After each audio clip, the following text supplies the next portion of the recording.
Creo que ya, ay, creo que ya está grabando ahí.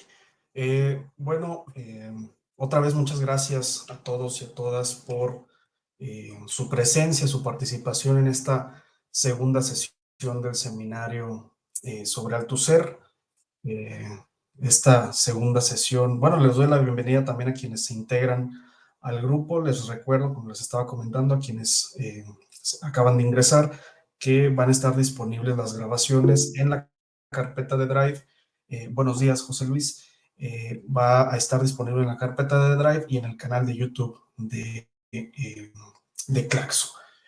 Bueno, esta segunda sesión va a ser como una especie de continuación con lo que estábamos revisando la sesión pasada, que introduce un tema de alguna u otra manera muy particular y quizá hasta crucial en el desarrollo teórico de Luis Althusser.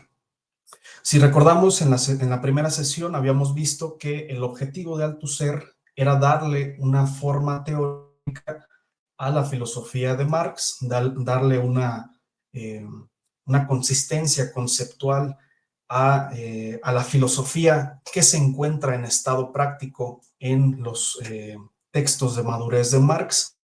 Es decir, no basta con que esta filosofía esté en estado práctico, sino que hay que traerla a la existencia teórica como tal, como nos dice Althusser en diferentes ocasiones en la Revolución Teórica de Marx.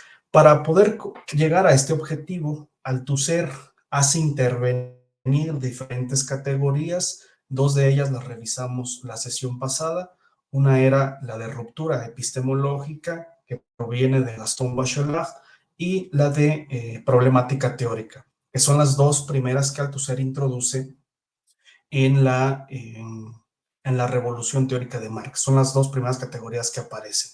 Sin embargo, va a incluir y hacer intervenir otras categorías todavía más, con un mayor peso en la argumentación de Althusser, una argumentación posterior, ya no en los primeros textos de la Revolución Teórica de Marx, sino ya en los textos más pegados a la publicación de leer el Capital, que tiene que ver con las categorías de ciencia, ideología y práctica teórica. Esta sesión vamos a dedicarla a ver la relación entre la ciencia y la ideología, una relación que vamos a ver que está marcada por una tensión constitutiva, y vamos a ver cómo, o más bien qué lugar y función tiene la práctica teórica en esta relación. Entonces, digamos que Althusser, para poder hacer su objetivo de producir el conocimiento teórico de esta filosofía marxista, hace intervenir estas categorías. Sin embargo, hay que notar que Althusser, al mismo tiempo que intenta dar respuesta a su pregunta, introduce otro problema todavía más fundamental, ya no con la producción del conocimiento de la teoría marxista, sino con la producción de conocimiento en general. Lo que le interesa a Althusser es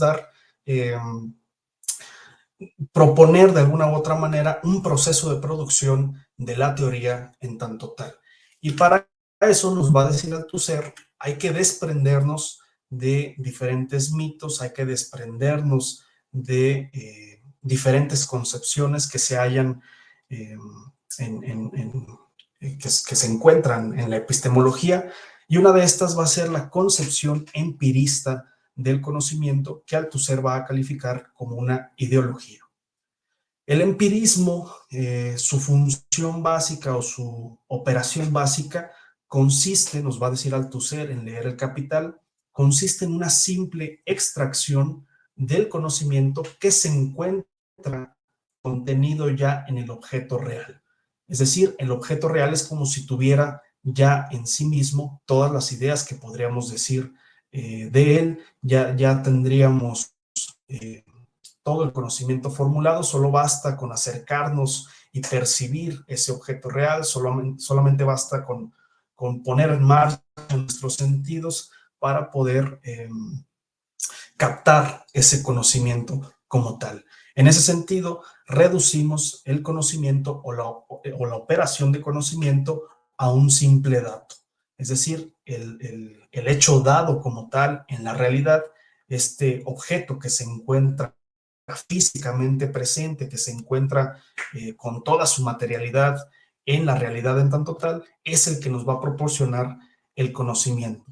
Sin embargo, esta operación de extracción o abstracción, como también la denomina Althusser, se sostiene en un movimiento ideológico que es precisamente lo que le da el carácter ideológico al empirismo en tanto tal.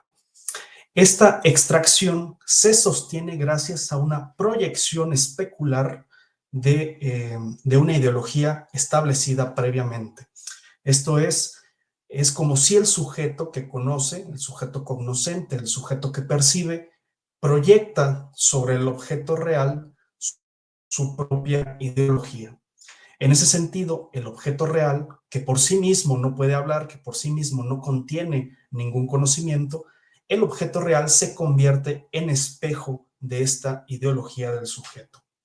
Es como si el sujeto se desdoblara a sí mismo, desdoblara su propia ideología teórica, que en última instancia está articulada sobre la ideología dominante.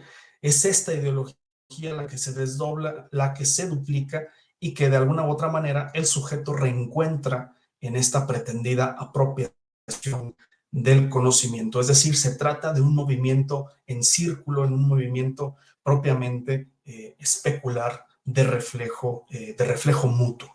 Podemos poner de ejemplo en esta proyección especular a la propia psicología, sobre todo a la psicología actual, que está tan fascinada con las neurociencias, que está tan fascinada con los mapeos cerebrales. Los psicólogos pretenden encontrar en el cerebro un supuesto conocimiento ya establecido, pretenden encontrar ideas ya inherentes a los propios lóbulos cerebrales, pero lo que realmente hacen los psicólogos es proyectar sus propios mitos psicológicos, sus propias ideologías sobre estos objetos empíricos, sobre este objeto real que es el cerebro mismo. Es decir, el cerebro mismo le sirve a los psicólogos de justificación especular, de justificación teórica de su propia ideología. En ese sentido, vamos a ver que el empirismo, y esto lo va a recalcar Althusser en muchas ocasiones, el empirismo solamente va a funcionar porque tiene como condición el idealismo, que es su propio reverso. Es decir, el empirismo que se pretende una forma de materialismo no es sino una forma de idealismo como tal. Al pretender acceder directamente a lo real, al pretender extraer ideas de este real, ya estamos en el campo del idealismo. Y por eso Althusser va a poder considerar o va a poder nombrar lo que él, o más bien va a poder formular esta expresión de que existe un idealismo empirista, este supuesto de que el pensamiento ya está contenido en lo real mismo. Podemos ver otro ejemplo también, además de la psicología, en esta tradición epistemológica que es el positivismo lógico, este positivismo lógico que intenta imponer una concepción universal de la ciencia, que pretende establecer un método universal de la ciencia. Este positivismo pretende recurrir a los sentidos, a la observación, para acceder directamente a lo real, para pretender que en lo real hay un conocimiento como tal.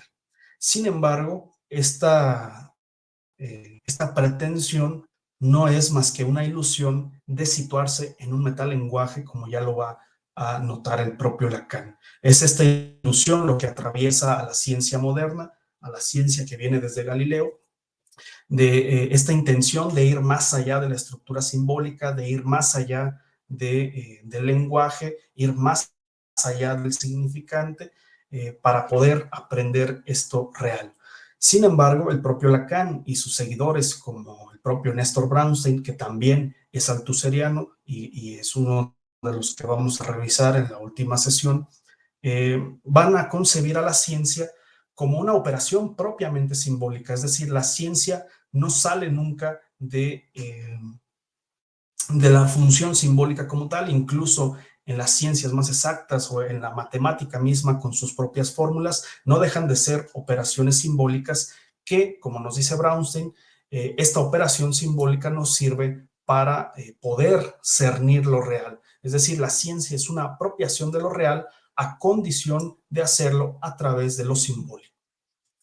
Althusser también nos va a invitar a desprendernos no solamente del empirismo, sino de cierta concepción ideológica de la historia y particularmente cierta concepción ideológica de la historia del saber o de la historia del conocimiento, que consiste en tomar los hechos teóricos en una supuesta continuidad temporal, en una linealidad que avanza evolutivamente, progresivamente, sin ningún corte, sin ningún límite como tal. Y en esta concepción podemos tomar de ejemplo al propio Marx. Podemos decir que Marx es solamente la continuación de Adam Smith, o podemos decir que Marx es la simple continuación de Hegel, pero en su forma materialista, y por lo tanto no habría ningún corte como tal. Esta continuidad se sostiene, o más bien esta concepción lineal de la historia, se sostiene en una idea filosófica que tiene que ver con la teleología de la razón, a la cual Althusser se va a referir constantemente en leer el Capital. ¿Qué consiste la teleología? En el establecimiento de un fin o de un propósito, de un destino hacia el cual se dirigen los hechos, hacia el cual apunta el devenir histórico como tal, sin que haya ninguna ruptura como tal. Es decir, es como si se estableciera un camino ya prefigurado, por adelantado, hacia el cual deben de dirigirse los hechos teóricos. Poniendo el ejemplo propio de Marx, es como si la razón ya estuviera, o más bien como si la historia ya estuviera predestinada a ver, a llegar al propio Marx, como si Marx ya estuviera contenido en estas teorías previas a él, y es esta precisamente el movimiento ideológico de toda teleología, el carácter ideológico de la teleología reside, nos va a decir Althusser, en esta ilusión retrospectiva. El fin o el propósito, el destino hacia el cual se dirigen los hechos, se suele proyectar hacia el pasado para poder decir, bueno, pues entonces Marx se iba formando desde los filósofos presocráticos y llega por un desarrollo evolutivo de la conciencia para llegar finalmente al propio Marx. Y en este caso se sostiene entonces una continuidad sin ninguna ruptura como tal. Esta teleología es la misma que critica Marx a los economistas burgueses que pretenden eternizar las relaciones de producción capitalistas. La ideología burguesa lo que nos quiere imponer es es el hecho de que la historia tenía como fin llegar al capitalismo, y en ese sentido lo que se hace es proyectar las relaciones de producción capitalistas hacia el pasado y poder decir que el capitalismo ya se encuentra contenido en el modo de producción esclavista, ya se encuentra por adelantado en el modo de producción feudal, y bueno, pues hemos llegado al capitalismo en su forma neoliberal porque todo estaba predestinado o todo tenía un propósito para que lleguemos a, a este momento histórico. Es precisamente esta ideología teleológica de la que debemos desprendernos. Y esto en la medida en que nos va a decir Althusser y también Foucault en la arqueología del saber, que toda teleología lo que hace es borrar la posibilidad de acontecimientos, borrar la posibilidad de alguna diferencia, de algún hecho que irrumpa y modifique las relaciones estructurales que existen en un momento dado como tal. Al contrario de esta concepción teleológica de la historia, de esta concepción continua de la historia, Althusser nos va a invitar más bien a poner énfasis en la ruptura y por tanto en la discontinuidad. Es decir, Althusser nos va a insistir, y también toda la tradición francesa de epistemología, como Bachelard, con Guilhem, el propio Foucault, obviamente Althusser, nos van a poner sobre la mesa la cuestión de la discontinuidad para dar cuenta de que realmente existen desplazamientos de objetos teóricos, existen cambios conceptuales, existen cambios en la lógica de los conceptos como tal. Y también nos va a invitar Althusser, sobre todo, a considerar los hechos en la necesidad de su contingencia, nos va a decir Althusser en Leer el Capital. Es decir, ningún hecho tiene como tal un fin hacia el cual se dirige. La historia no tiene ningún propósito, ningún horizonte hacia el cual se dirige, sino que los hechos obedecen a la pura contingencia de una coyuntura teórica o de una coyuntura histórica en la que toma lugar o en la que surge como tal. Es decir, no hay una necesidad de que un hecho teórico aparezca, de que un hecho histórico se dé, sino que su surgimiento obedece a la pura, a lo aleatorio como tal. Y aquí con esta expresión, a modo ya de dato curioso, aquí Althusser menciona por primera vez esta expresión de la necesidad de la contingencia, que ya va a estar desarrollada en sus últimos escritos sobre el materialismo aleatorio, casi 20 años después de Leer el Capital. Es como si Althusser ya estuviera prefigurando, si nos queremos poner teleológicos, a propósito de, es como si Althusser ya estuviera prefigurando este materialismo aleatorio, como si ya estuviera pensando en que todo materialismo consecuente tiene que lidiar con la contingencia, tiene que lidiar con, o tiene que poner sobre la mesa la cuestión de lo aleatorio y del encuentro como tal. Pero bueno, vamos a revisar esto del materialismo más adelante me parece que es en la quinta sesión, me parece que lo vamos a revisar. Una vez que nos desprendemos de estas concepciones del conocimiento, tanto de la historia del conocimiento como como del proceso empirista del conocimiento, Althusser nos va a ofrecer una versión distinta de este proceso de producción y lo va a comenzar diciéndonos que la teoría es una práctica. Althusser nos dice que la estructura social comprende un conjunto de prácticas diferentes entre sí, pero articuladas como tal. Vamos a encontrar la práctica económica, la práctica política, la ideológica y, por lo tanto, la práctica teórica en tanto tal.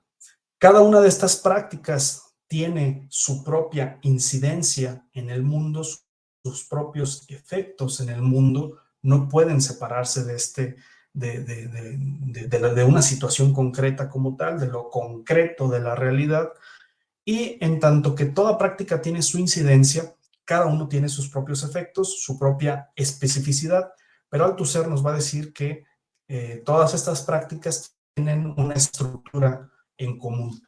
Es decir, toda práctica implica una transformación de una materia prima a través de medios de producción específicos para dar lugar a un producto particular correspondiente a cada práctica. Y en la medida en que la teoría tiene incidencia en el mundo y tiene efectos en el mundo y se encuentra articulada como tal con otras prácticas, en la medida en que son estas prácticas incluso las que le dan a veces las materias primas y sobre las cuales incide como tal, la teoría deja de ser considerada como un proceso que sucede en la cabeza de un individuo, en la mente, en el mundo de las ideas, y pasa a ser concebida por Althusser como un proceso material, social e histórico. Por lo tanto, no existe realmente una división entre la teoría y la práctica. La teoría es una práctica humana como tal y, por lo tanto, se encuentra históricamente constituida, como nos va a decir Althusser. Un intento de establecer esta división entre la teoría y la práctica nos conduce directamente al idealismo que, como sabemos, se sostiene también en esta división entre el trabajo mental y el trabajo manual que se establece en el capitalismo como tal. Ahora bien, si la teoría es una práctica, ¿en qué consiste su proceso en tanto que es una práctica teórica?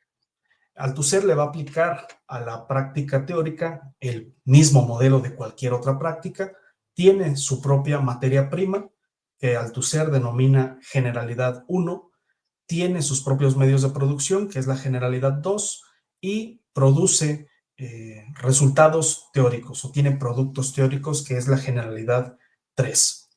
Los dos objetivos de la práctica teórica los identifica Althusser como la producción de un conocimiento y al mismo tiempo la crítica de una ilusión, o mejor dicho, la crítica de la ideología como tal. No vamos a entrar en detalles en la definición de la ideología. En este momento de la revolución teórica de Marx no hay todavía salvo en el capítulo de marxismo y humanismo, no hay una formulación todavía conceptual de la ideología, pero podemos decir que Althusser en este momento, en el texto de Sobre la dialéctica materialista, considera a la ideología como una ilusión, como aquello que se aleja de la realidad y no toma en cuenta todavía la dimensión social o más bien la función social de la ideología. Les vuelvo a repetir, no es que Althusser no lo tome en cuenta en la Revolución Teórica de Marx, sí aparece una primera definición en marxismo y humanismo, pero bueno, esto lo vamos a revisar cuando abordemos el concepto de ideología en una próxima sesión. Me parece que va a ser en la próxima sesión, pero bueno. Esto se explica mejor aquí con este cuadro de la práctica teórica para poder sistematizar los contenidos de cada una de las generalidades. Dijimos que en la generalidad 1, que es donde encontramos la materia prima, vamos a encontrar, nos dice Althusser, diferentes representaciones o nociones que provienen de la ideología. Es decir, estos hechos que son percibidos imaginariamente como evidencias o datos que son incuestionables como tal. Es decir, todo lo que el reconocimiento imaginario, esto que aceptamos sin ningún problema en la realidad, es lo que constituye la materia prima de la práctica ideológica.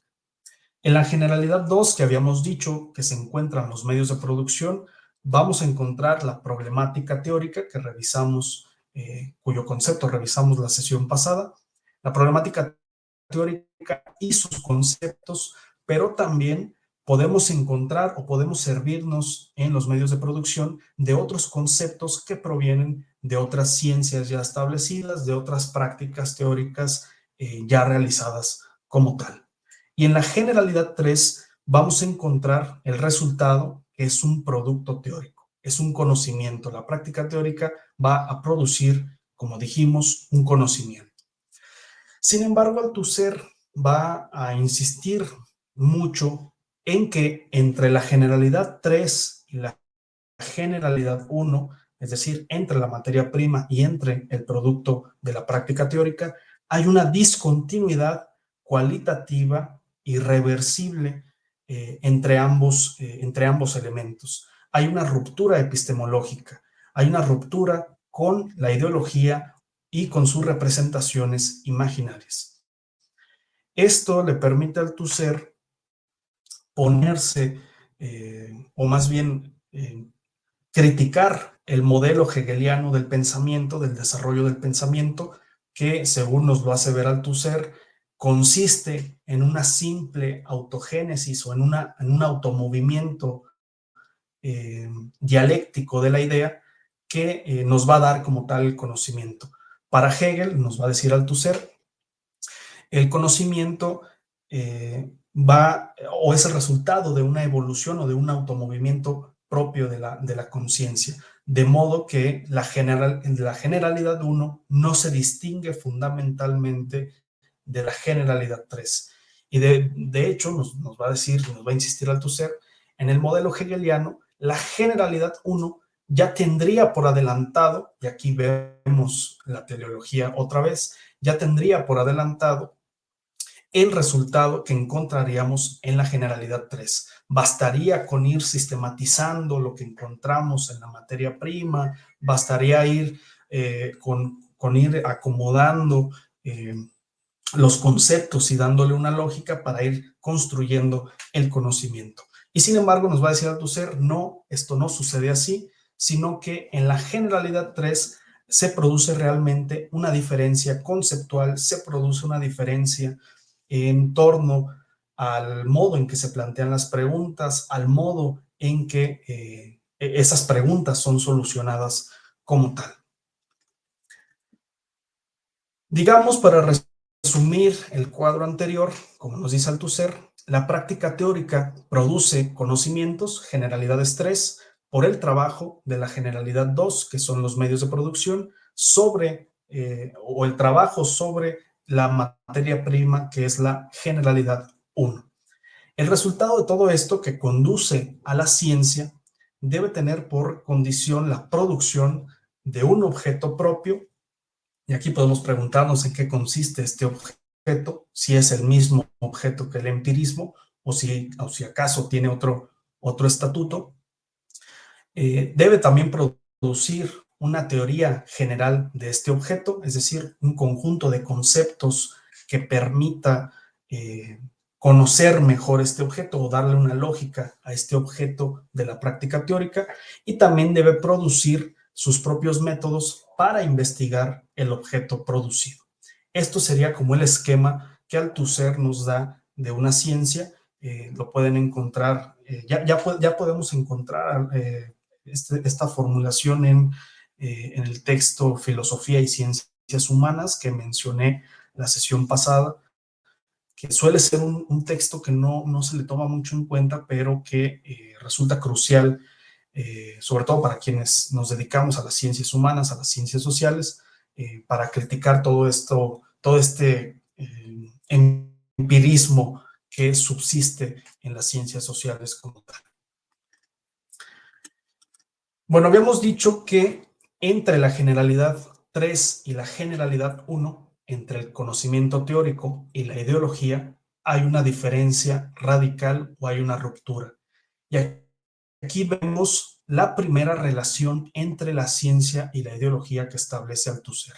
Esta relación la podemos calificar de conflictiva en la medida en que la ciencia rompe con la ideología.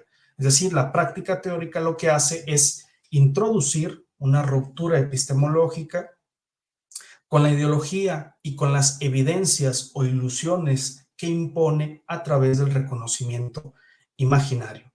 Es esta ruptura la que no solamente funda a la ciencia y la desprende como tal de la ciencia, sino que es la práctica teórica y su ruptura lo que nos va a revelar lo ideológico de la ideología. Es decir, gracias a esta ruptura vamos a poder identificar que la ideología era como tal una ideología, que era una ilusión, que era un reconocimiento imaginario, alejado de lo real, y que solamente vamos a poder captarlo a partir de la práctica teórica.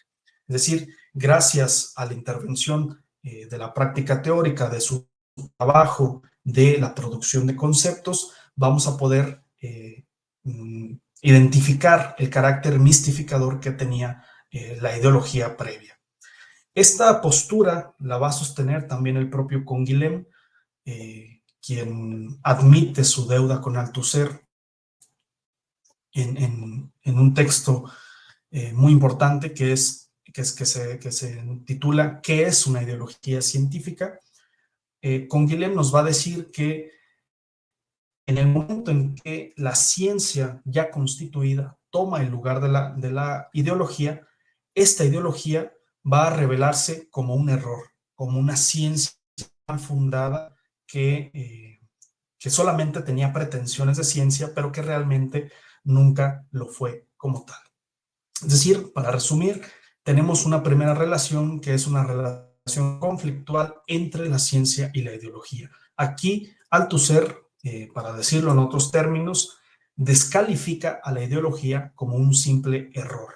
Las ilusiones y los reconocimientos imaginarios, vistos desde el punto, más bien concebidos desde el punto de vista epistemológico, son vistos como un error de perspectiva, vistos como algo de lo que debemos deshacernos en el trabajo teórico.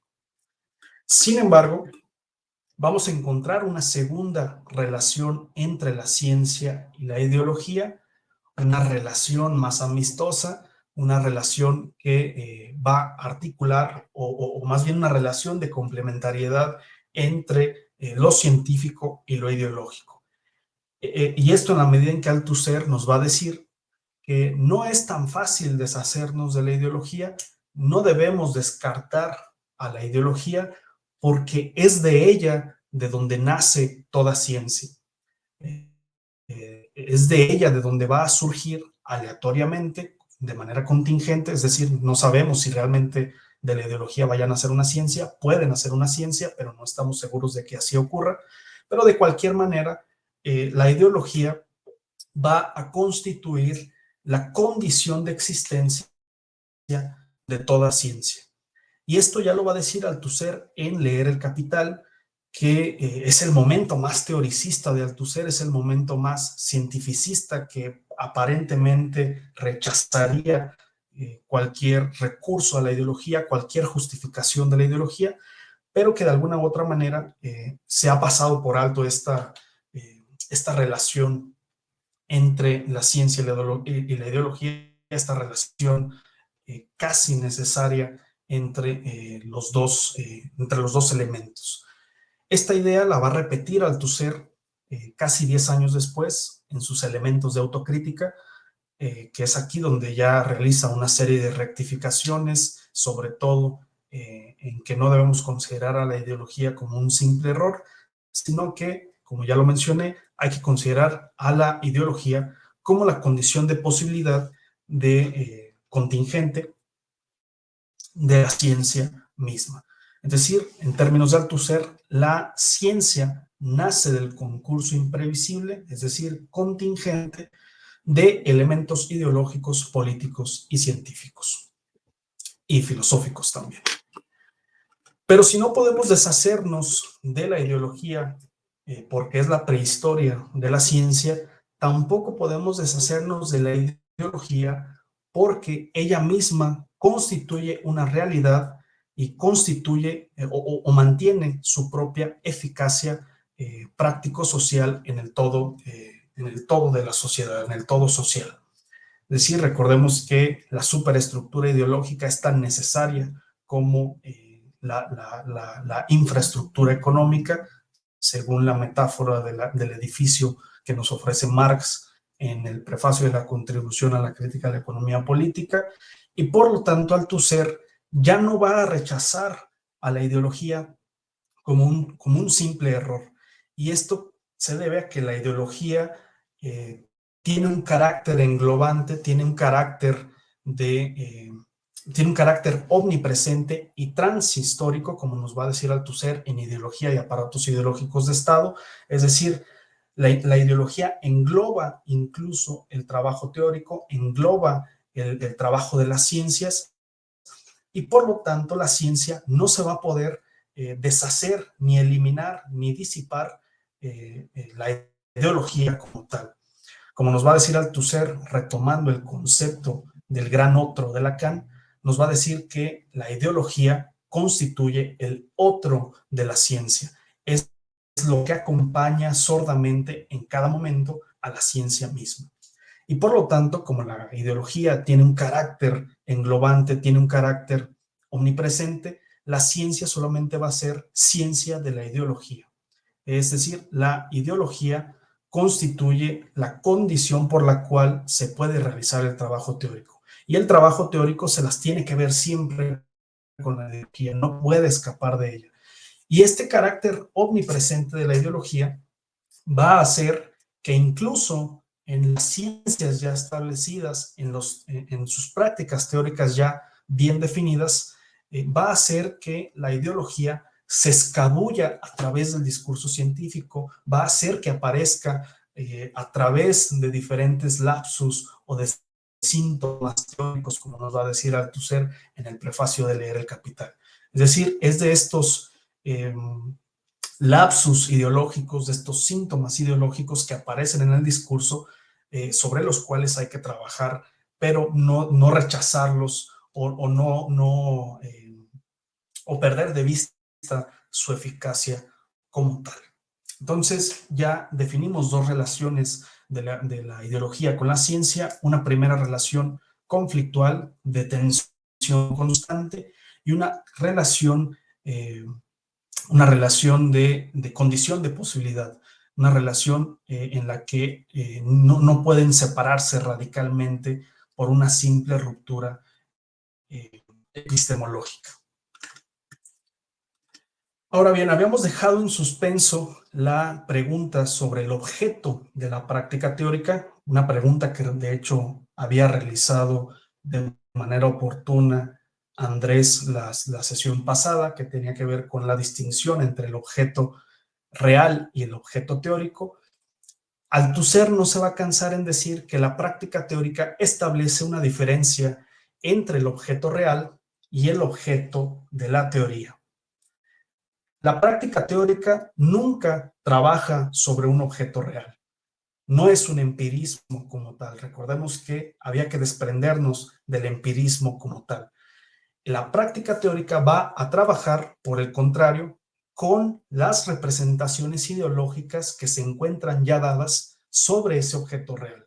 Es decir, no trabajamos sobre este objeto de la realidad en su materialidad física existente, sino que trabajamos sobre las representaciones que se han hecho y producido sobre este real.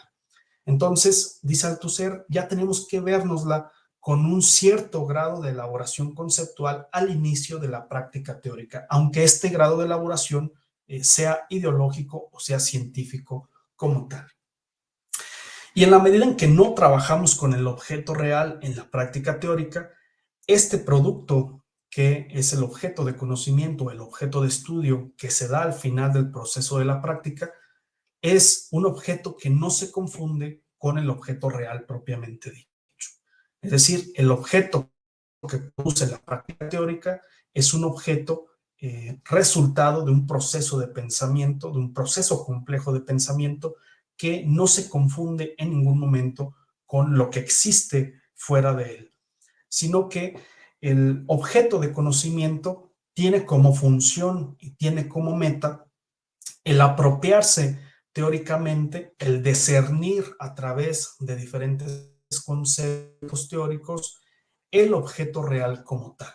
Es decir, el objeto real sí existe de manera paralela a la práctica teórica, pero no es el objeto que le interesa producir a la teoría. A la teoría lo que le interesa es producir un objeto que le permita dar el conocimiento de este objeto real. Althusser también nos va a insistir en que el orden teórico que se produce en la práctica teórica no es o no tiene que ver con el orden real. Los procesos de producción de cada uno de estos órdenes obedecen a diferentes prácticas. El orden teórico obedece a la práctica teórica, a los propios medios de producción y la materia prima de la misma práctica teórica, y en el proceso de producción del orden real, de la realidad misma, intervienen otras prácticas distintas a la práctica teórica. Puede ser, podemos encontrar la práctica política, la práctica económica, etcétera, etcétera, etcétera. Un intento por hacerlos corresponder nos conduce nuevamente al empirismo. Es decir, si reducimos el orden teórico al orden real, pretendemos que el orden real ya tiene su conocimiento, que no hace falta hacer una práctica teórica, hacer un trabajo teórico, y por lo tanto caemos en el empirismo. Pero también podemos caer en el idealismo, como nos dice Althusser, y esto en la medida en que se reduce el orden real al orden teórico. Este idealismo consiste en que el orden real sería sería solamente una simple expresión del orden teórico producido por el pensamiento. En última instancia, debemos ver que la articulación de conceptos que se produce en la práctica teórica no se encuentra a modo de dato en el hecho real, en la realidad misma, sino que supone una elaboración compleja, una elaboración teórica que sí tiene el fin de captar y apropiarse de lo real.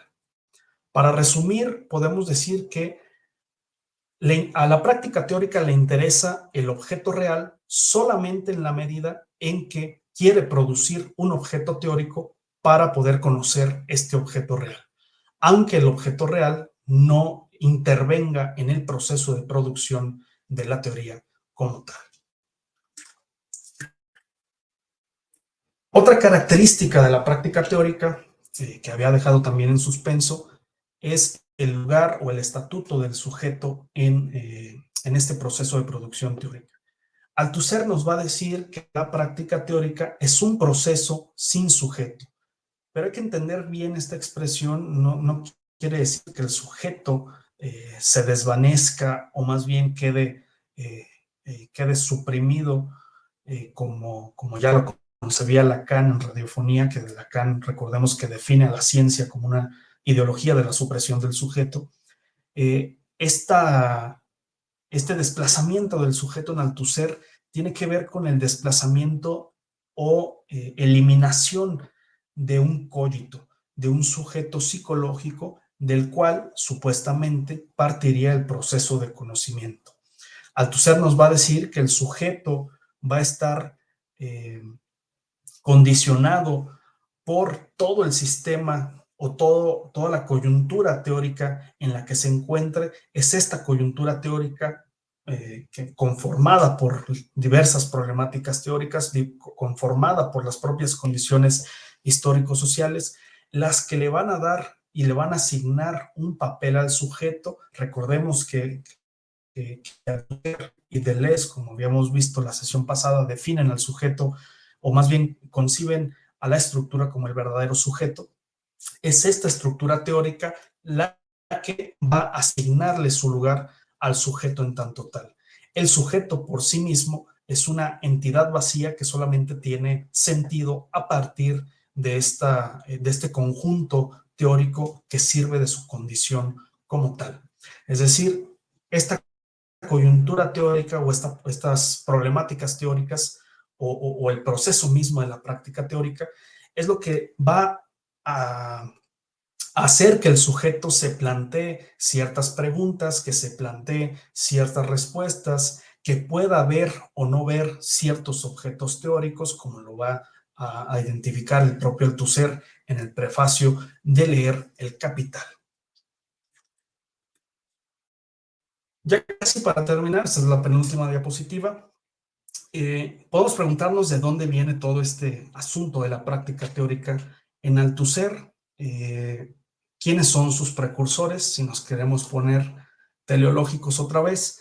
El primer precursor que vamos a encontrar de Althusser en esto de la práctica teórica, voy a regresarme un poco al cuadro de la práctica teórica.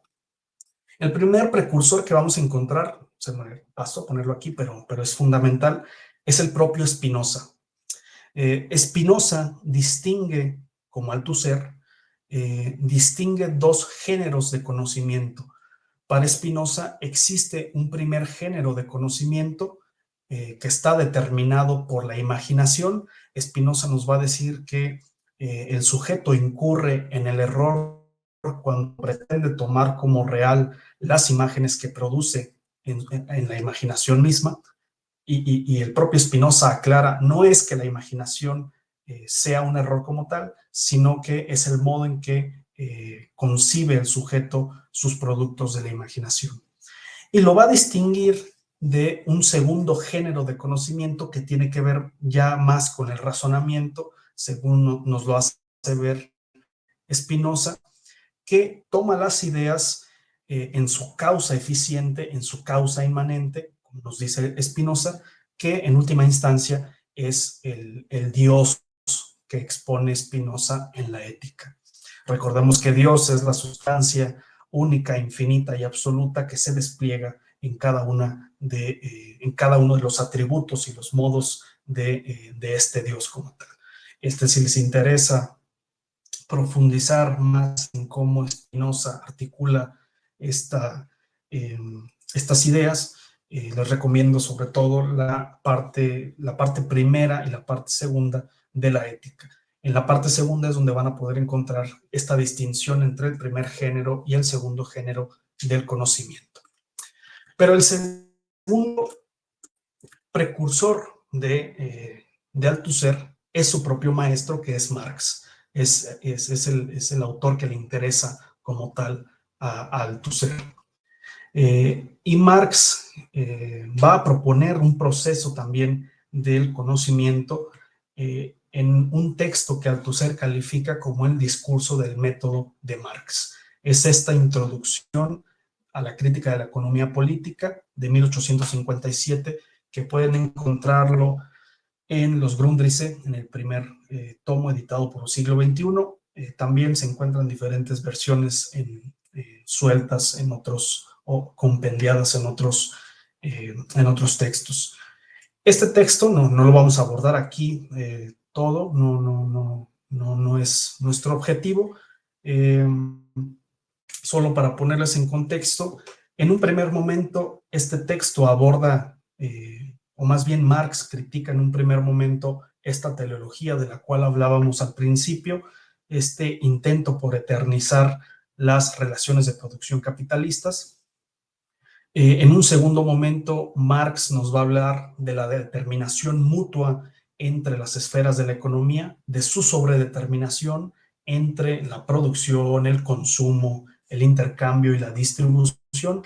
Y en un tercer momento, lo que nos interesa, Marx nos va a hablar del método de la economía política. Marx nos va a decir que el método científico correcto consiste en elevarse de lo abstracto a lo concreto. Pero no se trata de otro empirismo del cual nos acabábamos de desprender en la primera parte de esta sesión. Este concreto, nos va a decir Marx, es un concreto espiritual, no es un concreto real como tal hacia el cual se dirige el pensamiento. Esta elevación esta elevación entre lo abstracto y lo concreto se da en el puro pensamiento, como ya lo habíamos definido anteriormente, un pensamiento que está situado y determinado históricamente. Y al final de este proceso de conocimiento nos va a decir Marx, lo que vamos a encontrar es un concreto de pensamiento en la medida en que es una síntesis de múltiples determinaciones. Es decir, es pasar de las ideas simples, de las ideas vagas, sueltas, dispersas entre sí, a una elaboración cada vez más compleja que incluya una articulación de diferentes categorías como tal. ¿Y cómo se logra precisamente esta síntesis, esta complejidad del pensamiento? Bueno, nos va a decir Marx, adelantándose por mucho a Althusser, que se logra a través de un trabajo de elaboración que transforma intuiciones y representaciones en conceptos como tal. Y aquí, bueno, encontramos en esta cita que les comparto al final de la diapositiva, encontramos también esta distinción entre el objeto de conocimiento y el objeto real que distingue al Althusser. Marx nos dice que este concreto espiritual, este concreto de pensamiento, no se confunde con el concreto real. Su proceso o los procesos de cada uno de estos concretos son son procesos completamente diferentes. Y lo concreto real existe siempre en su autonomía por fuera de la mente como tal. Y bueno, pues sabemos que esta es una tesis propiamente materialista. Ya para terminar, quiero ponerles aquí un ejemplo de la práctica teórica del propio Althusser, ya un ejemplo, o más bien una ilustración de lo que sería la práctica teórica que lleva a cabo Althusser en la Revolución Teórica de Marx.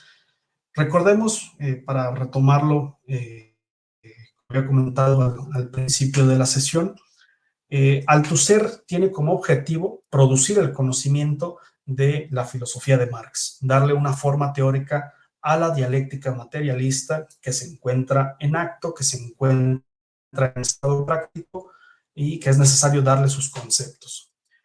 Y para eso Althusser va a aplicar su propia práctica teórica, va a realizar su propio trabajo teórico. En primer lugar, va a identificar su materia prima, su generalidad 1, que es la contradicción simple hegeliana que caracterizaría a la dialéctica misma de Hegel, según nos lo hace ver Althusser.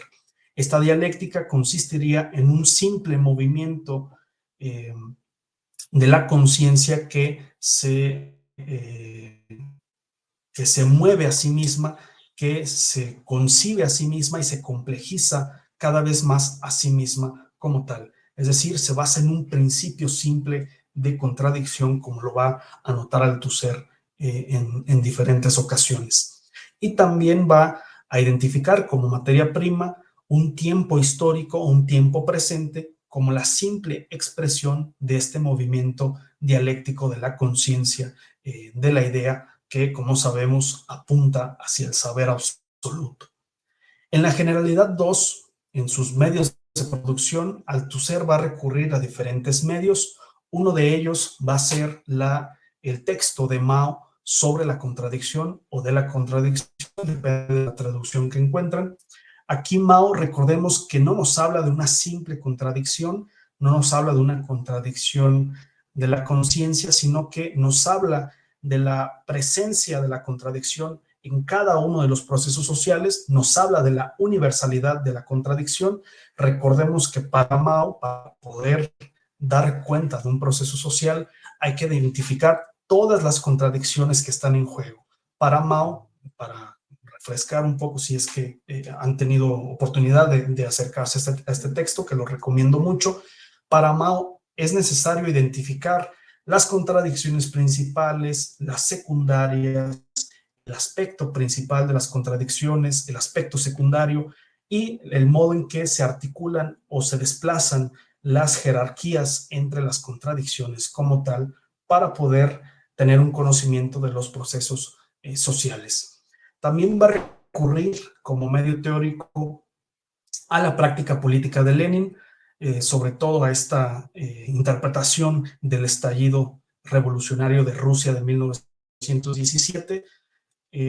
Lo que nos va a poner de manifiesto Lenin es que no solamente intervino una sola contradicción, la contradicción fundamental del capitalismo, que es la de capital-trabajo, sino que en el estallido revolucionario intervino una complejidad o toda una serie compleja de diferentes contradicciones que entraron en juego para que esta revolución pudiera tener lugar, para que estas contradicciones se fusionaran, como nos dice Althusser, en una unidad de ruptura.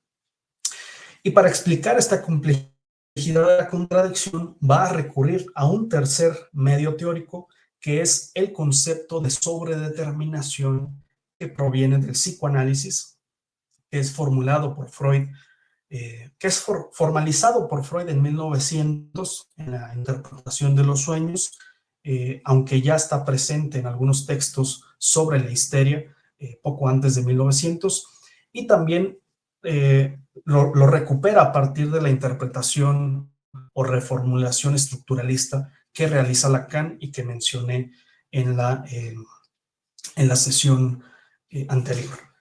Y por último, en la generalidad 3, en el producto teórico que va a obtener Althusser a partir de este trabajo teórico, va a ser ya no una contradicción simple, una contradicción única, como la que encontramos en Hegel, esta contradicción de la conciencia sobre sí misma, sino que vamos a encontrar una contradicción sobredeterminada o determinada por múltiples contradicciones.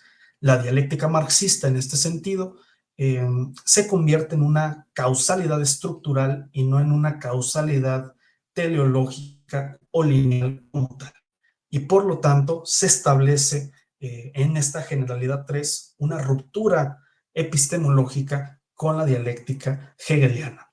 He sido bastante sistemático con este cuadro, que solamente lo quise poner para que fuera un ejemplo de cómo Althusser realiza su propia práctica teórica. Toda esta cuestión de la causalidad estructural la vamos a revisar en la tercera sesión.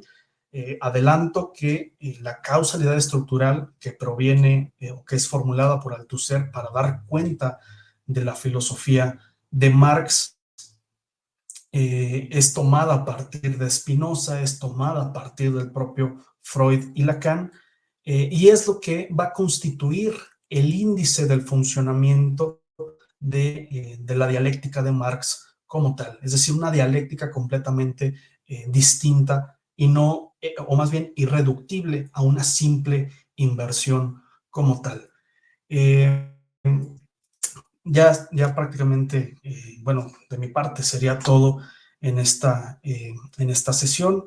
Nada más para adelantarme un poco, antes de que se me olvide, para la siguiente sesión les recomiendo revisar el texto de Contradicción y Sobredeterminación de la Revolución Teórica de Marx, eh, que es el que nos vamos a enfocar. Hay otros textos que voy a tomar en cuenta, pero dada la densidad teórica y lo excesivo que a veces resulta leer al propio Althusser, eh, me parece que esta lectura nos va a ayudar demasiado. Les recuerdo que las lecturas son para ir acompañando lo que se diga aquí, no es necesario leerlas antes de la sesión, pueden también leerlas posteriormente para ir contrastando lo que se revisa y de alguna manera irnos apropiando de los conceptos. Y bueno, lo vamos a hacer como la semana pasada, eh, ya concluí y ahora me gustaría escucharlas, abrir el espacio del diálogo para poder plantear diversas cuestiones, para eh, ir conversando un poco de lo que acabamos de ver. Y bueno, les agradezco a todos y a todas su escucha.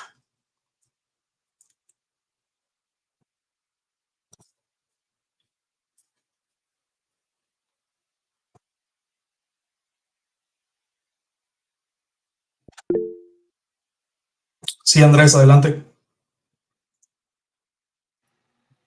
Muy buenos días a todos y a todas. Tengo una duda, Luis. De entrada, maravillosa sesión la del día de hoy.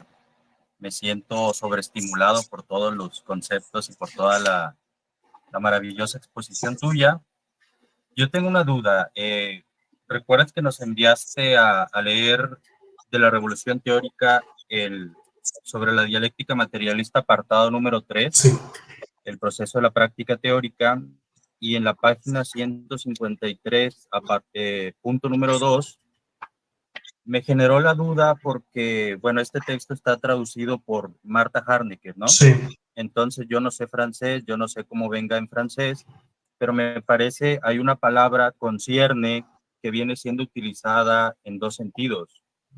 Por ejemplo, dice, punto número 2, el trabajo que hace pasar la generalidad 1 a la generalidad 3, es decir, si se hace abstracción de las diferencias esenciales que distinguen la generalidad 1 y la generalidad 3, lo abstracto a lo concreto solo concierne, es decir, la palabra concierne, al proceso de la práctica teórica, es decir, se desarrolla entero en el conocimiento. Eso me queda perfectamente claro, ¿no? Es intrateórico. Luego, más abajo, dice así, el proceso que produce el concreto de pensamiento se desarrolla entero en la práctica teórica, que es justo lo que nos acaba de decir. Pero luego de los dos puntos dice concierne, coma, sin duda, al concreto real. Sí. ¿Esto qué quiere decir? Porque, por ejemplo, en el texto que nos mandaste a leer del Irele Capital, justo al iniciar el párrafo, cuando habla de Spinoza y de Marx, ahí dice que hay una distinción absoluta entre objeto real y objeto de conocimiento. Uh-huh. Por ejemplo, para este seminario, yo me he dado la tarea de releer y releer una y otra vez Ciencia y Revolución, el marxismo de Althusser, de Sánchez Sí. Vázquez, y ahí hay una disputa justamente en ese sentido. Mira, me voy a permitir leer brevemente algo. eh, página 97 página 96 de Ciencia y Revolución, el marxismo de Althusser, de Sánchez Vázquez. Dice, el proceso de conocimiento es, por tanto, en unidad indisoluble, producción de un objeto teórico. Completamente de acuerdo con Althusser en ese sentido. Y reproducción de un objeto real. Solo hay reproducción si se produce el correspondiente objeto teórico. Reproducción si se produce el correspondiente objeto teórico. A su vez, el objeto teórico no solo se halla en una relación interna, cosa que Althusser no está de acuerdo para nada, porque implica recaer en el empirismo, ¿no? Se halla en una relación interna con la materia prima teórica que es transformada y como resultado de lo cual es producido sin que se relaciona, sino que se relaciona a sí mismo con el objeto real que reproduce. Tienen sus acuerdos y sus desacuerdos, ¿no? Pero esa palabra concierne, en el segundo sentido, creo que es extrateórica, porque se habla de un cierto vínculo, pero no me queda claro, ¿no? El tipo de vínculo que se establece entre el objeto real y el objeto de conocimiento, justamente para eludir el tema de no caer en el empirismo y tampoco en el pragmatismo, ¿no? Sí. Muchas gracias. Gracias, Andrés, y muchas gracias por estas interesantes referencias y sobre todo esta interesante observación que haces. Sí, como había intentado decirlo en esta diapositiva en donde vemos la distinción entre los objetos, sí hay una dimensión extrateórica, digámoslo así, de la práctica teórica misma, en la medida en que el objeto real va a servir necesariamente como condición de posibilidad de la práctica teórica como tal.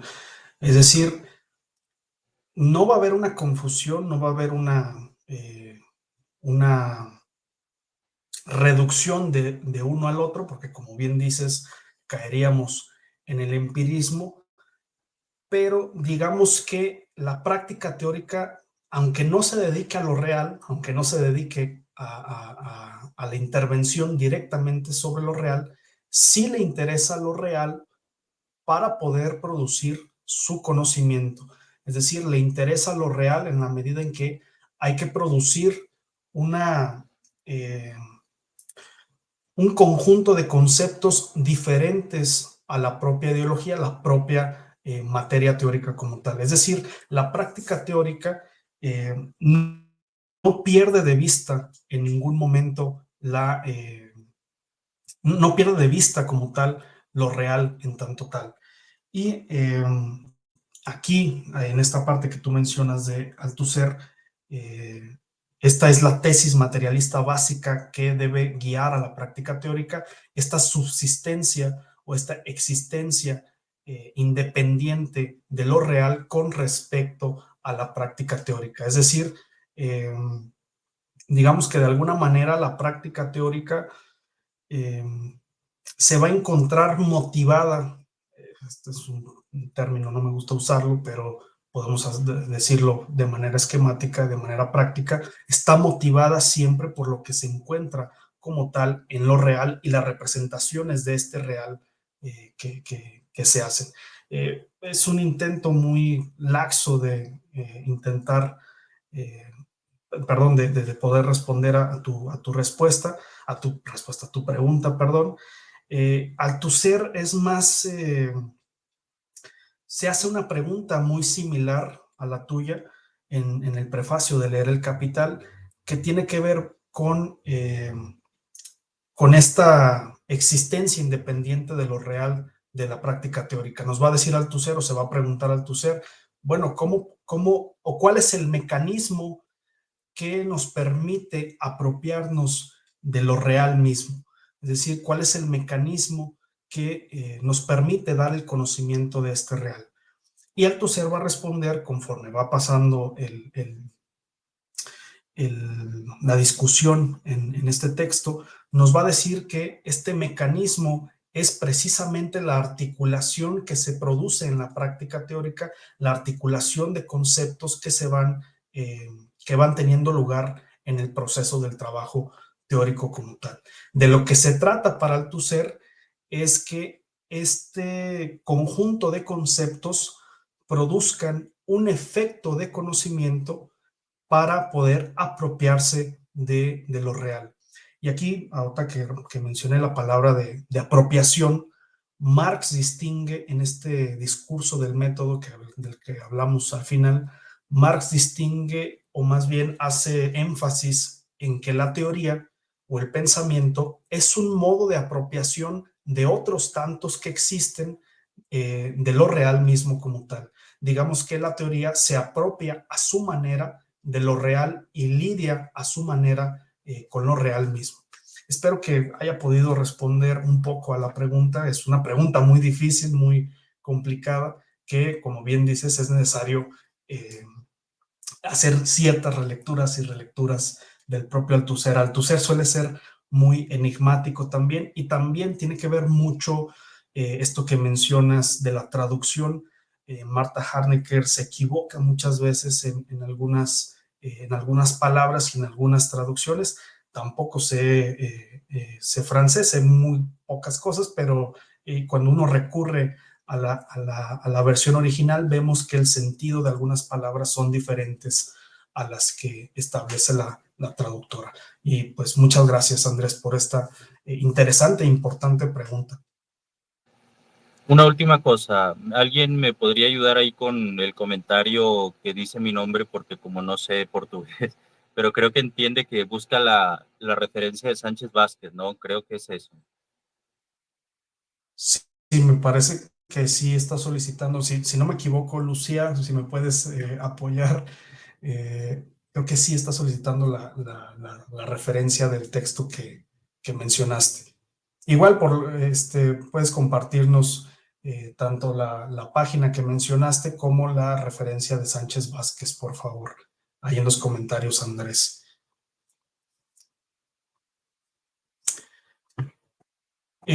Había levantado creo que la mano primero Carlos Lazo. Adelante.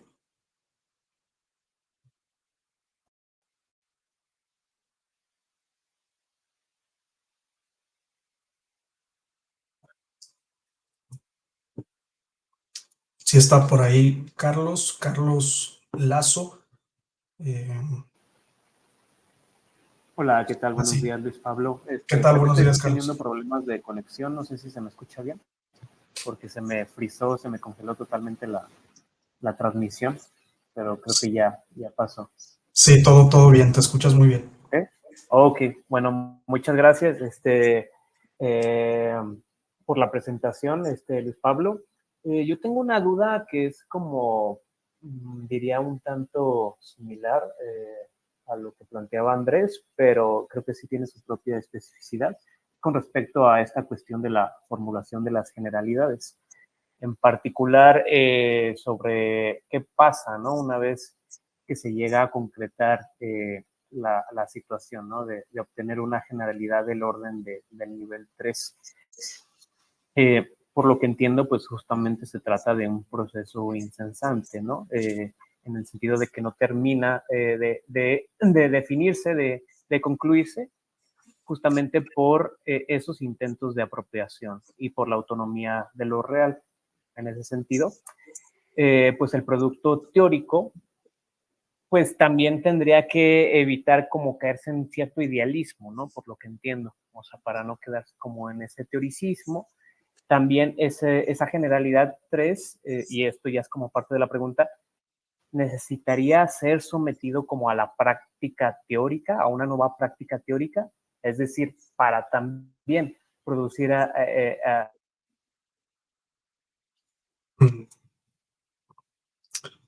Creo que se trabó esta última parte. ahí mismo una ruptura epistemológica, propiamente desde otro lugar. ¿Sí, perdón? Carlos, creo que se trabó un poco cuando estabas planteando Ok. la ¿Qué fue lo segunda último pregunta. que se escuchó bien? Fue acerca de si la práctica teórica, o más bien la generalidad 3, necesita de otra práctica teórica como tal. Sí, digamos, una vez que tenemos el producto teórico, para evitar caer en ese idealismo, pues pareciera que necesitaría ser sometido a un nuevo proceso de práctica teórica, ¿no? Es decir, producir otra ruptura epistemológica. Lo que no estaría tan seguro es si se hace como desde otro lugar de la contradicción. O sea, por ejemplo, en este caso, digamos, el legado conceptual de Althusser, para producirle a este legado, tendría que producirse desde otro lugar que no sea propiamente althusseriano, o qué es aquello que pasa una vez que llegamos a esa instancia de la generalidad 3. Sí, muchas gracias, Carlos, por tu pregunta. Sí, cuando se llega a la generalidad 3, como bien dices, no es un producto definitivo. De hecho, por eso Althusser lo denomina como generalidad, porque siempre estamos en el trabajo científico en el campo de las generalidades, que siempre pueden dar lugar a más generalidades, a más o a otras elaboraciones como tal. Althusser va a ser muy claro en este sentido y nos va a decir que el trabajo teórico no termina en la generalidad 3, sino que se sigue reproduciendo, se sigue haciendo práctica teórica, incluso ya dentro de las ciencias constituidas. Es decir, aunque la ciencia ya se haya establecido como ciencia, es necesario seguir produciendo o haciendo una práctica teórica como tal. Y esto también en la medida en que la práctica teórica, que para hacer justamente esta aclaración que te estás haciendo, la práctica teórica, o más bien la ciencia, en la medida en que está afectada por otras prácticas como la práctica política, la práctica ideológica, necesita constantemente estar estar realizándose autocríticas como tal, estar identificando este discurso ideológico que se escabulle, justamente como lo decíamos en la presentación, este discurso ideológico que lo impregna todo, incluyendo el propio trabajo de la ciencia.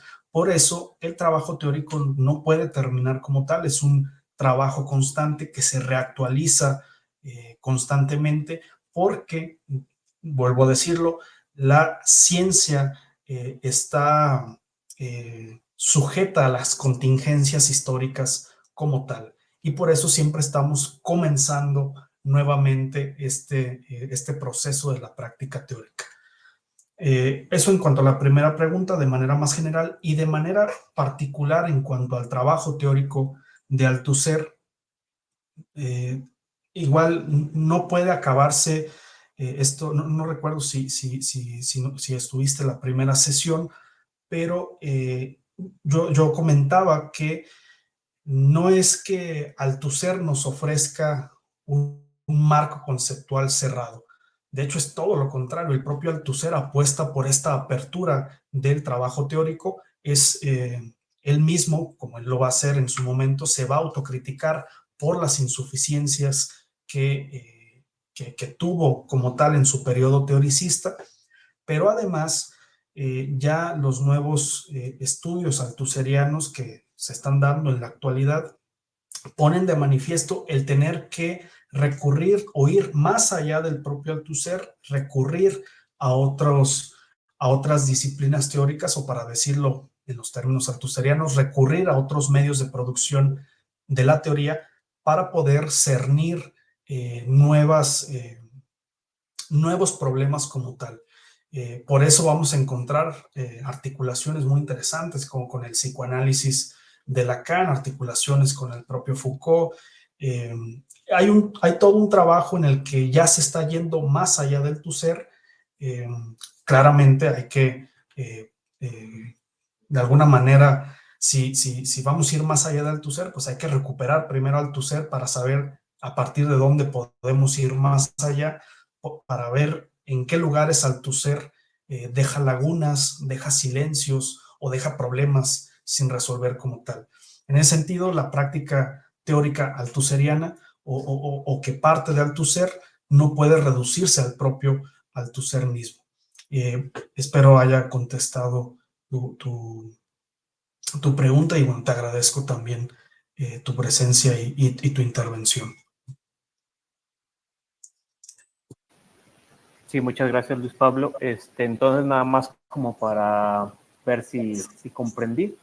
Digamos, no solamente bastaría, pues, desde el escenario teórico, continuar, digamos, esta producción del conocimiento, sino de alguna manera, y por lo que se dice, es desde lo concreto real, por su misma contingencia, por su coyuntura histórica, es que, digamos, la misma contradicción inherente a la estructura es lo que nos estaría incentivando a estar retomando todo el tiempo esta crítica, digamos, ideológica. Sí, tal cual como lo planteas, es precisamente la estructura social con sus contradicciones internas, con sus contingencias mismas en la historia, lo que de alguna manera debe de motivar la práctica teórica como tal. La ciencia no puede prescindir de estas contingencias históricas, no puede alejarse del mundo, porque si no, como bien lo habías dicho también, caeríamos en el idealismo, ¿no? Y como hemos visto, la práctica teórica es un proceso material, histórico, social, político y por lo tanto contingente. Muchas gracias, Carlos. Fernando, te doy la palabra. Muchas gracias. Sí, bueno, buenos días. Bueno, ahorita antes de pasar a la pregunta que viene, surge a raíz de lo planteado ahorita por Andrés y tu respuesta. Nada, quería, ya sabes, ¿no? Siempre regresar aquí con la cuestión, vislumbrar de forma muy sencilla, ¿no? Pues la tautología tan visible, incluso hasta ridícula, ¿no? De la psicología, ¿no?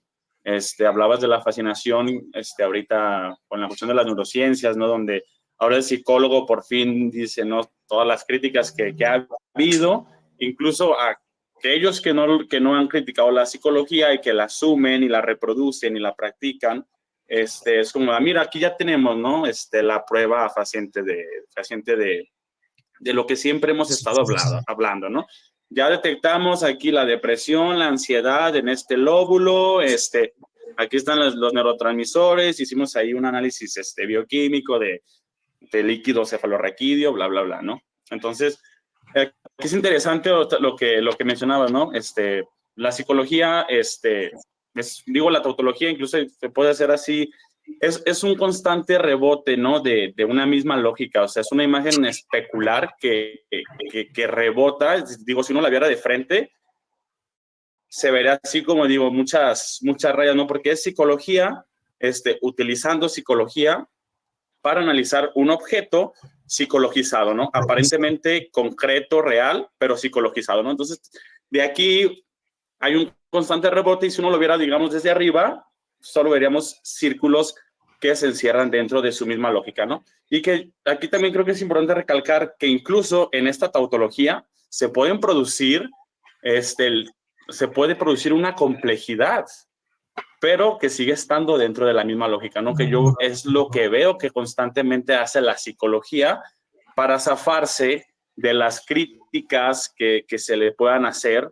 Mira, ahora ya tenemos el cerebro, ahora ya tenemos estos tratamientos, ya tenemos estos psicofármacos y lo curioso es que todas sus supuestas investigaciones o producciones teóricas es psicología, analizando psicología, utilizando psicología para producir más psicología, ¿no?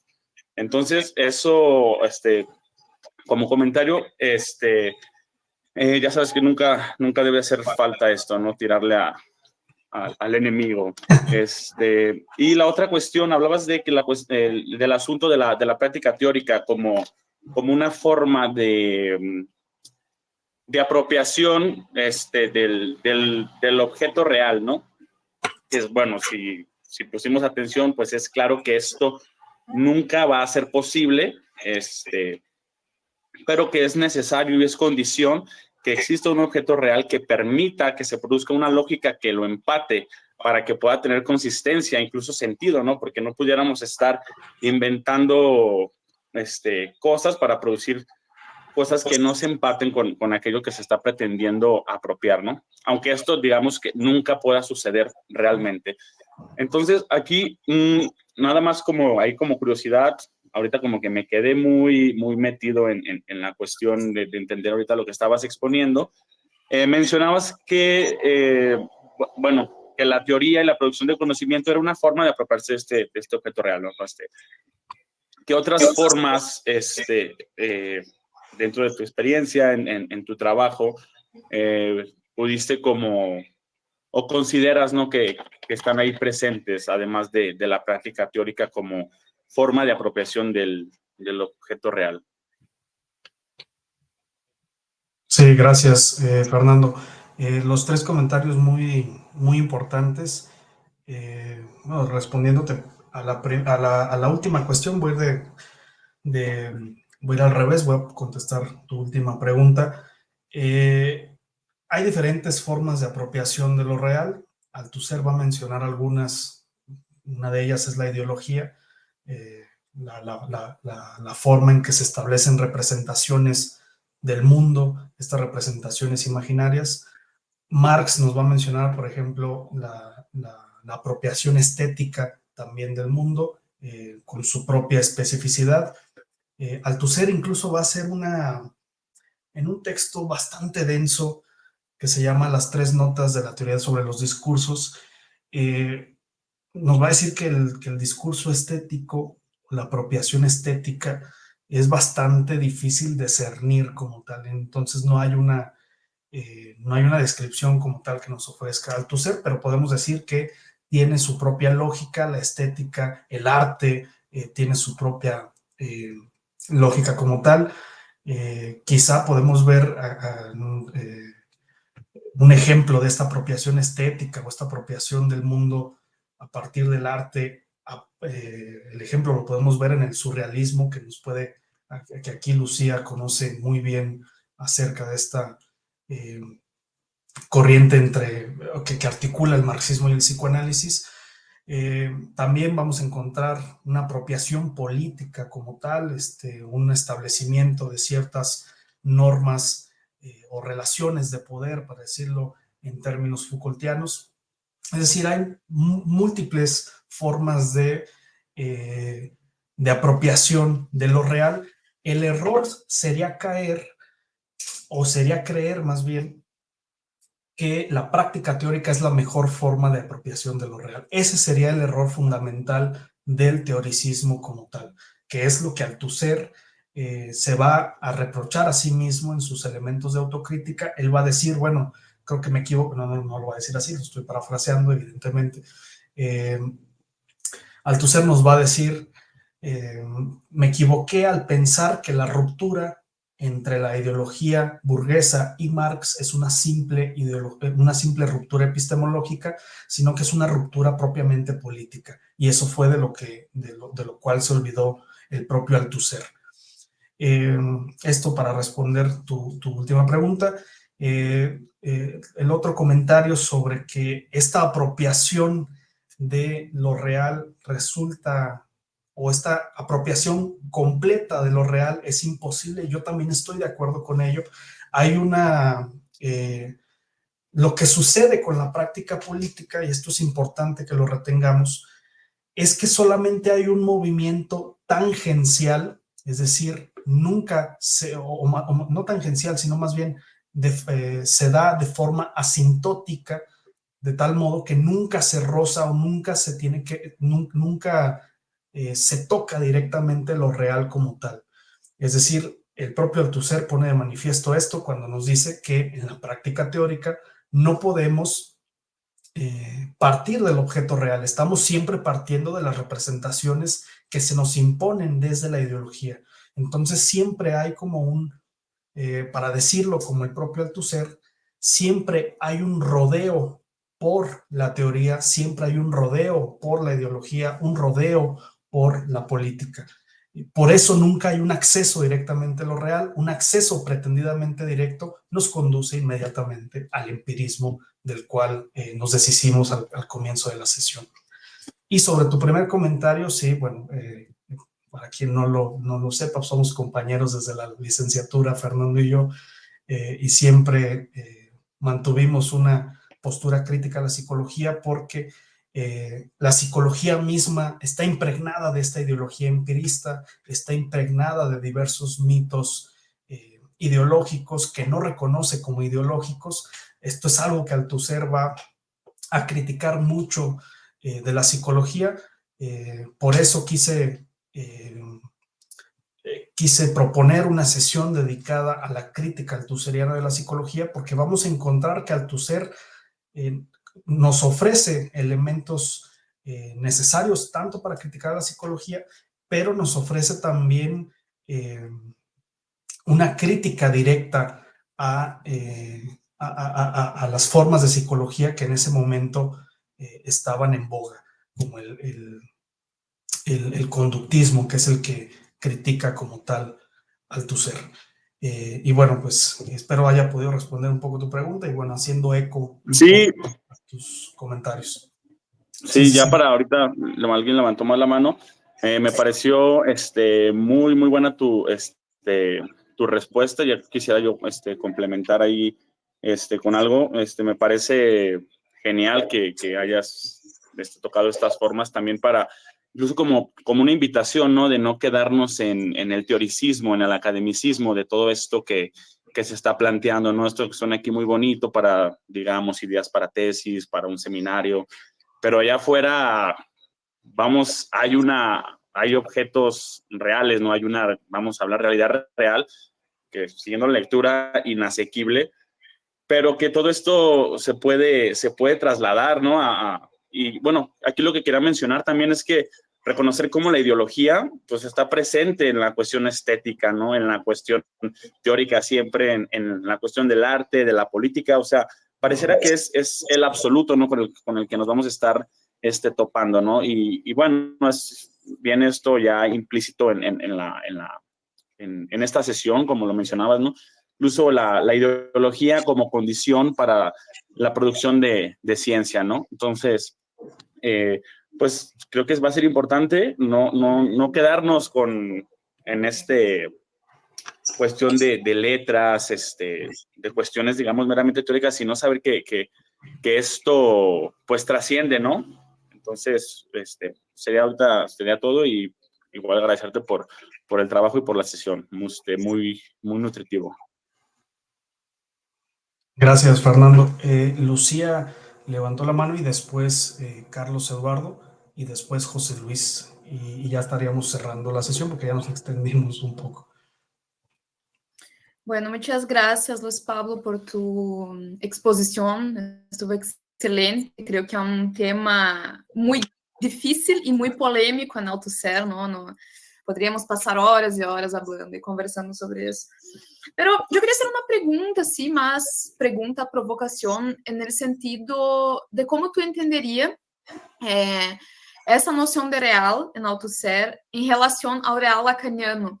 Porque quando eu estive releyendo esses textos agora, me passou muito uma questão clínica, que é muito comum, bueno, quem trabalha com clínica, por lo menos, que a vezes eu escuto quando estou dando supervisão, por exemplo, que é essa dimensão, por exemplo, do corpo, ¿no? Pessoas que estão começando a estudar Lacan, aí querem teorizar seus atos clínicos, por exemplo. E traz muito essa ideia, por exemplo, de um real del cuerpo, ¿no?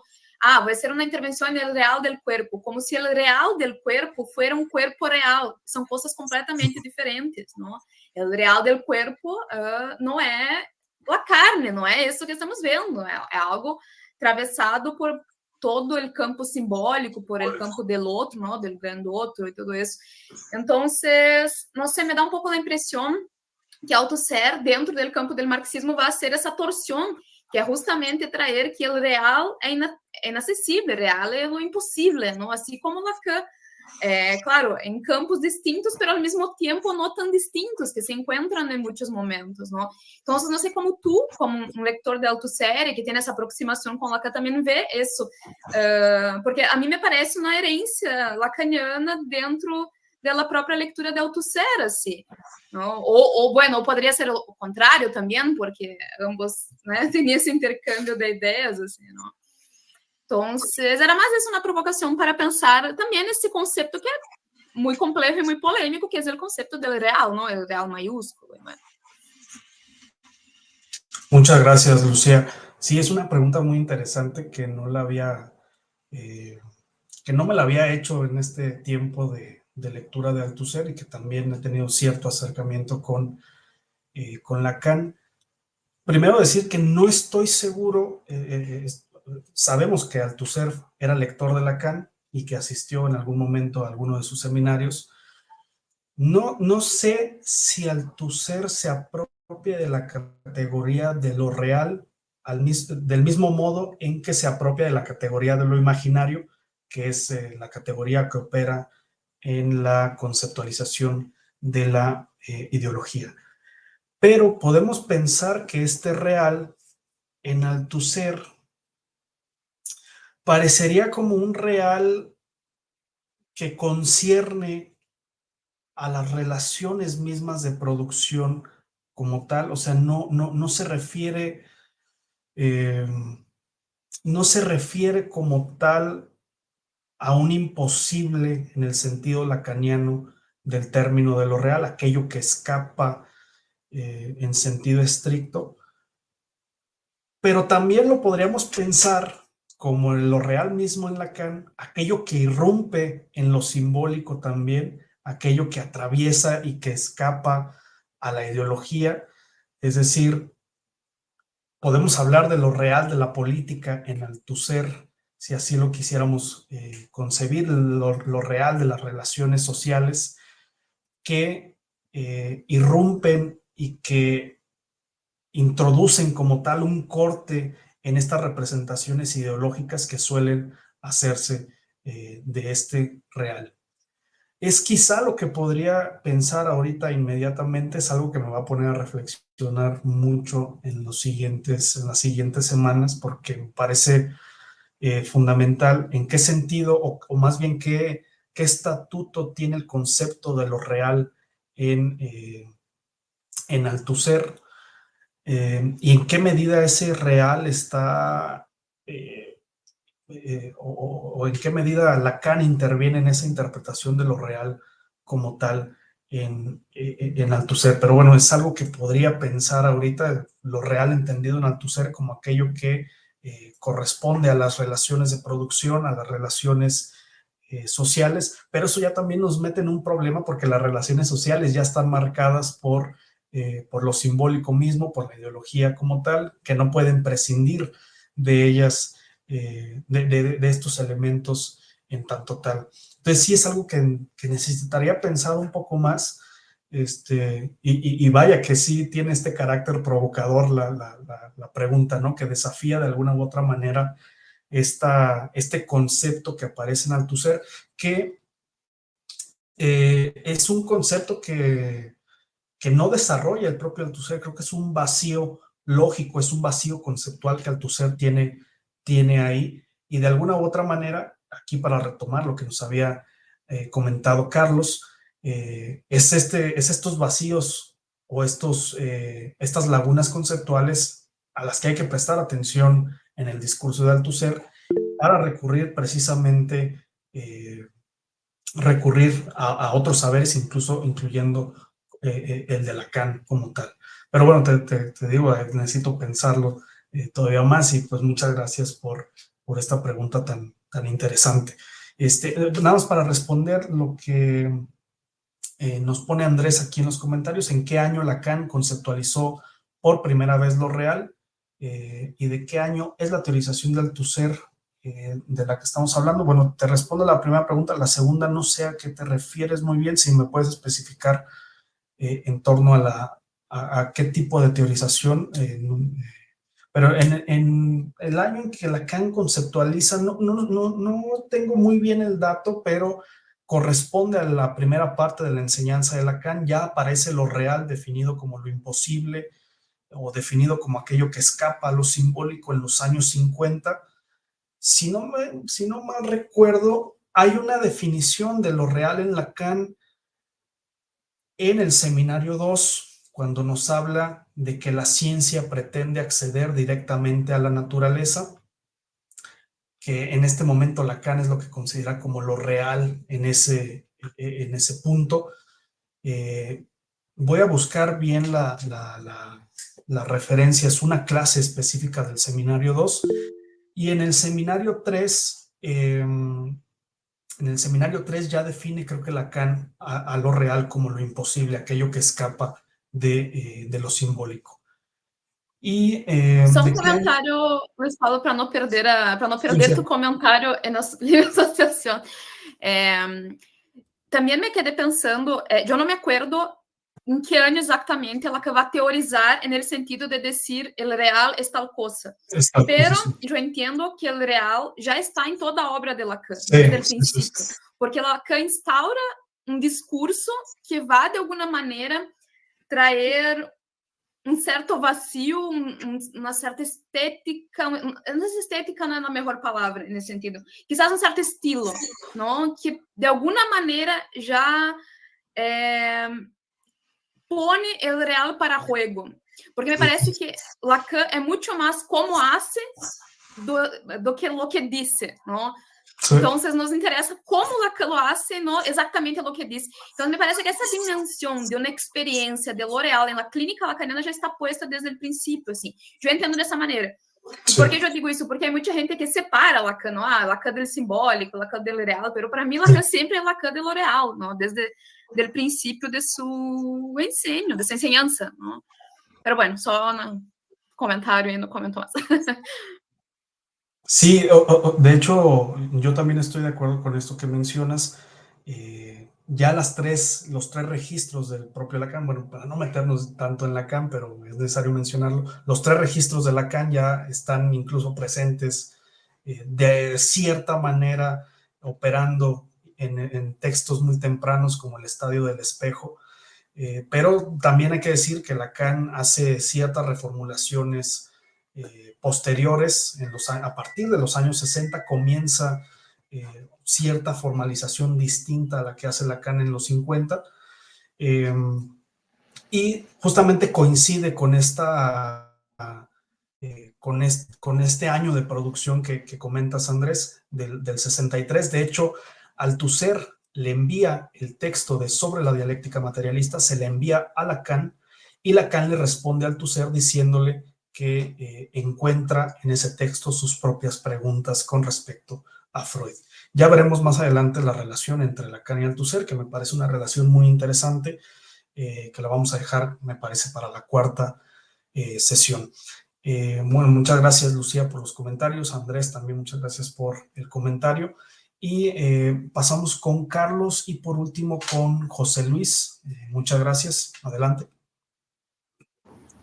Buenos días, Luis Pablo. Yo también tenía la misma duda. De hecho, tenía esta duda conceptual respecto a lo real de Lacan y también al gran otro, porque también me parece que se menciona el gran otro. Y bueno, mi duda es general también esta cuestión de qué tanto Althusser se basa en Lacan o en sus conceptos desde el inicio hasta el final, o si hay un momento en donde quizá no se utilizaban tanto estos conceptos, o bueno, esa es mi duda en general. Muchas gracias. Gracias, Carlos. Sí, es muy importante tu pregunta. Te adelanto que lo vamos también a revisar en esta 4ª sesión que vamos a dedicar al marxismo y al psicoanálisis en Althusser, pero tratando de responder tu pregunta, sí influye en términos conceptuales Lacan en algún momento en Althusser. No es en toda la producción de Althusser. Althusser muchas veces se logra desprender completamente si no completamente, al menos sí piensa sin Lacan en muchos momentos, pero podemos decir que en el caso de los 2 textos principales, que es Leer el Capital y La Revolución Teórica de Marx, los conceptos más importantes que desarrolla Althusser son elaborados a partir de la interpretación que Lacan hace de Freud. De hecho, en el texto que les había comentado de Filosofía y Ciencias Humanas, aparece una mención, la primera mención directa a Lacan lo menciona en el texto y lo menciona en una nota a pie de página. En Leer el Capital también lo menciona en una nota a pie de página. Y en La Revolución Teórica de Marx, particularmente en el texto de Contradicción y Sobredeterminación, está operando el concepto de sobredeterminación propio del psicoanálisis, proveniente de la elaboración de Freud en torno al inconsciente. Sobre el concepto de gran otro, sí, el sentido que le da sí suele tener podemos decir que sí lo toma de Lacan, porque en 1964, que es cuando Althusser escribe Freud y Lacan, ya está pensando en este gran otro, que es la ley de la cultura, nos va a decir Althusser, pero él también va a agregar que en este otro se encuentra la ideología, el sistema aunque es imaginario, aquí hay toda una complejidad en torno a lo imaginario y lo simbólico en Althusser, pero Althusser hace de alguna u otra manera encajar en el gran otro el término de la ideología o de las estructuras ideológicas como tal. Entonces podemos decir que en ciertos momentos sí está pensando lacanianamente el propio Althusser, pero no determina todo el desarrollo teórico de Althusser. Hay que ver más a Lacan, o hay que ver más el uso que hace Althusser de Lacan como un uso de medio teórico, no como un referente principal. Althusser no trata de lacanizar a Marx como tal. Más bien lo que hace es servirse de Lacan para reivindicar al propio Marx. Y ya, bueno, de esto se ha desprendido muchos trabajos, que bueno, no tenemos tiempo para abordarlos aquí, pero muchas gracias, Carlos, por tu pregunta interesante, y la vamos a revisar, como comenté, en la cuarta sesión. José Luis, estaba levantada la mano, Sí, me parece. ¿cómo están? Buenas tardes. Buenas Con tardes. respecto a esta caracterización de lo real, no quisiera preguntarte respecto a alguna influencia, pero alguna posible lectura de Althusser de Henri Bergson, porque Henri Bergson ya en sí limita la capacidad del ser humano de poder tener una experiencia del universo, de lo real, por su configuración sensoriomotriz, es decir, él propone un episteme, pero orientada a la acción. Y en esta realidad en continuo flujo y devenir, él propone de que son las palabras las que nos permiten hacer un corte para poder interactuar con la realidad. Eso por un lado, como primera consulta o comentario. Pero mi consulta más grande iba en cómo este campo simbólico, ya a partir de la imposición del lenguaje en el ser humano, llega a configurar toda la cultura. Y la consulta iba en el sentido de si tienes alguna lectura o alguna interpretación o aproximación desde Cassirer, a Ernest Cassirer con su filosofía de las formas simbólicas, con Althusser. Eso, gracias. Muchas gracias, José Luis. Desconozco estas dos referencias a las que mencionas. No, sé que Althusser menciona a Bergson, creo que lo menciona solamente en el texto de Filosofía y Ciencias Humanas, y lo menciona solamente de pasada para desprenderse de esta tradición fenomenológica, existencialista, filosofía de la conciencia también, en la cual suelen situar a Bergson. Creo que es la única vez que Althusser, debe haber alguna otra vez, pero es donde lo tengo más presente. Eso por un lado, y por el otro, sobre la cuestión de lo simbólico, no desconozco esta posición teórica que mencionas, pero en el caso de Althusser menciona o hace referencia a lo simbólico en el sentido lacaniano en el texto Freud y Lacan, que ya le comentaba a Carlos Eduardo. Hay aquí ya una apropiación de los términos analíticos del propio Lacan. Y de alguna u otra manera Althusser no extiende estos conceptos al marxismo. Eso es bastante interesante porque cuando Althusser escribe sobre psicoanálisis es como si se limitara solamente a los conceptos psicoanalíticos como tal, no trata de mezclarlos o no los como en el caso de lo simbólico, no aparece acá en la interpretación del marxismo en Althusser. Eso me parece bastante interesante, pero eso, bueno, en caso de que quisieran darle una leída, de hecho es el texto que les voy a recomendar para esa cuarta sesión, Freud y Lacan, si lo quieren ir leyendo adelante. También es bien interesante leer la correspondencia entre Lacan y Althusser. Bueno, casi ya estamos haciendo la presentación de la cuarta sesión. Pero bueno, básicamente eso es lo que podría decir José Luis al respecto. Bueno, ya nos extendimos un poco más de lo establecido, pero está bien, el diálogo estuvo muy bueno. Les agradezco a todas y a todos cada uno de sus comentarios, cada pregunta que, como decía Andrés, permite esta estimulación del pensamiento, permite precisamente lo que implica un seminario, ¿no? Ponernos a pensar o ponernos de alguna manera hacer una práctica teórica, para retomar el término de Althusser. Y pues bueno, nos estaríamos viendo en la siguiente sesión. Les recuerdo, vamos a revisar contradicción y sobredeterminación. De todas formas, les paso las páginas al correo y les hago llegar el enlace de la sesión. Pues bueno, muchas gracias y que pasen un buen fin de semana.